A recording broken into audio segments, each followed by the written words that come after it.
Fãs da F1, vamos rememorar a emocionante decisão da temporada de 2008 da Fórmula 1, ano em que o Brasil quase ganhou o novo campeão na era pós-Senna e quase viu novamente um piloto garantir o título em seu país de origem após Nino Farina em 1950. O resultado desse campeonato ainda pode ser alterado, dependendo dos desdobramentos do processo aberto pelo Felipe Massa contra a FIA em prol de anular o GP de Singapura de 2008, decisão que resultaria no título do Felipe Massa.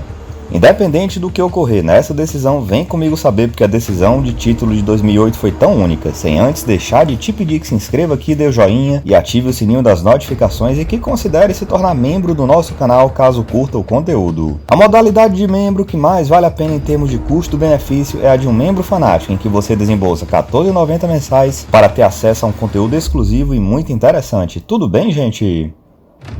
Muito bem, gente, vamos ao conteúdo do vídeo. O GP do Brasil de 2008, realizado no dia 2 de novembro do mesmo ano, entrou para os anais da Fórmula 1 como um suspense da vida real, uma das decisões de título mais inacreditáveis da história da categoria. Esse GP seria o último da temporada do mesmo ano na Fórmula 1, e ela chegava naquele ano à sua última corrida com dois pilotos disputando o título, Felipe Massa e Lewis Hamilton. Massa tinha 87 pontos e Hamilton 94. A diferença dos dois era de 7 pontos, e na época a pontuação dava 10 pontos para o vencedor, 8 para o vice e assim por diante.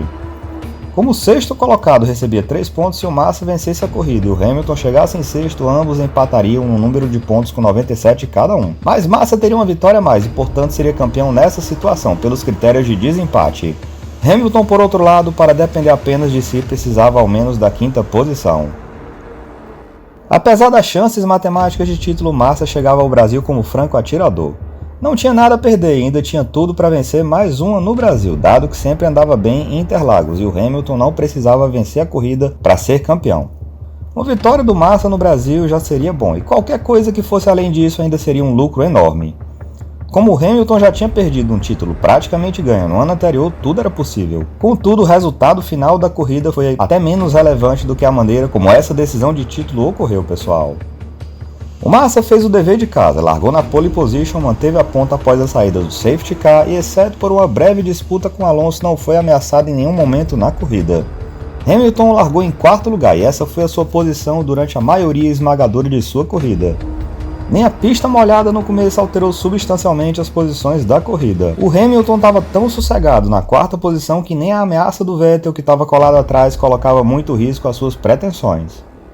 Era esse mesmo roteiro para o qual a corrida caminhava. Massa vencendo, a torcida comemorando mais uma vitória de um brasileiro no Brasil e Hamilton sendo campeão do mundo. Entretanto, faltando apenas 5 voltas para a corrida acabar, a chuva ameaçou voltar. Faltando 7 voltas para acabar a corrida, começou a garoar em Interlagos. 2 voltas depois, a chuva ameaçou apertar. Chovia mais em algumas partes do circuito, especialmente na reta dos boxes, onde o risco de aquaplanagem é maior, e menos em outras. A melhor estratégia para aquele momento era nebulosa. A maior parte das equipes, incluindo a Ferrari e do Massa e a McLaren do Hamilton, optou pela escolha mais segura: chamar os seus pilotos para os boxes para colocar pneus intermediários. Massa foi o último a parar nos boxes, faltando 4 voltas para acabar a corrida. Contudo, alguns pilotos que estavam no pelotão intermediário decidiram arriscar e fazer o restante da corrida com pneus de pista seca. Timo Glock da Toyota estava entre eles. Com as paradas de todos os carros que estavam à sua frente, Glock pulou para a quarta posição, e isso colocou o Hamilton na quinta posição. Lembram que eu falei para vocês que o Hamilton estava sossegado, mesmo com o Vettel colado nele? Pois é. Esse sossego de uma hora para outra deixou de existir. A complexidade da situação para o Hamilton ficou evidente na entrada da antepenúltima volta, quando se constatou que o Glock estava sendo o mais rápido da pista e havia aberto quase 10 segundos de diferença para o Hamilton, exatamente porque a chuva não havia apertado até aquele momento. A 3 voltas do fim, a estratégia com pneus intermediários estava sendo menos eficaz do que a com pneus de pista seca. Em outras palavras, agora se o Vettel passasse o Hamilton, o Massa seria o campeão. A TV mostrou a tensão dos boxes da McLaren com a mulher do Mansur Ogier rezando de cabeça baixa, o pai do Massa angustiado nos boxes da Ferrari, hipnotizado com a possibilidade que havia se descortinado. A volta seguiu e a transmissão da TV focou na disputa entre o Vettel e o Hamilton. Kubica, que era um retardatário em relação ao Vettel e Hamilton, decidiu ultrapassar os dois para ir para a mesma volta dos demais pilotos.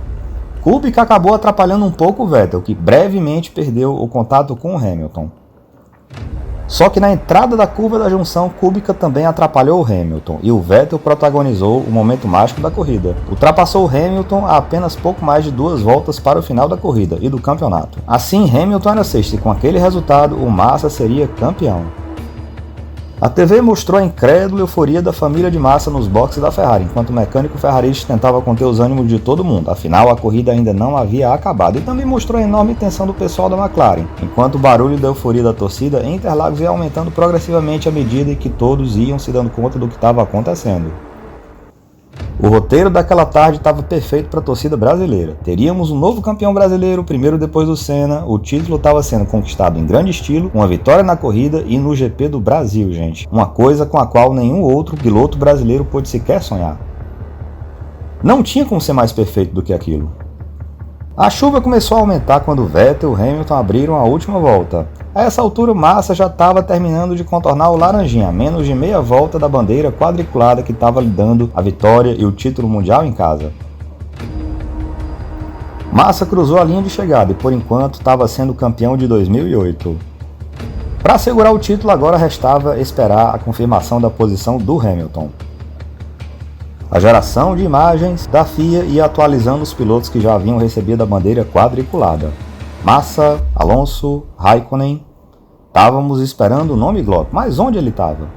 Eis que na curva da junção, a última do circuito, a mesma onde o Vettel havia passado Hamilton, Vettel e Hamilton ultrapassaram Glock e passaram a ser quarto e quinto colocados respectivamente. Só o pessoal da McLaren percebeu a situação, e quando Hamilton cruzou a linha de chegada, tanto a torcida brasileira quanto os boxes da Ferrari e da McLaren comemoraram. Entretanto, infelizmente, a torcida brasileira e o pessoal da Ferrari estavam errados. Hamilton havia cruzado atrás de Vettel, porém em quinto lugar na frente do Glock. Muita gente na época achou que o Glock havia entregue o título ao Hamilton, mas a verdade era que o Glock estava com pneus de pista seca e a chuva havia apertado demais.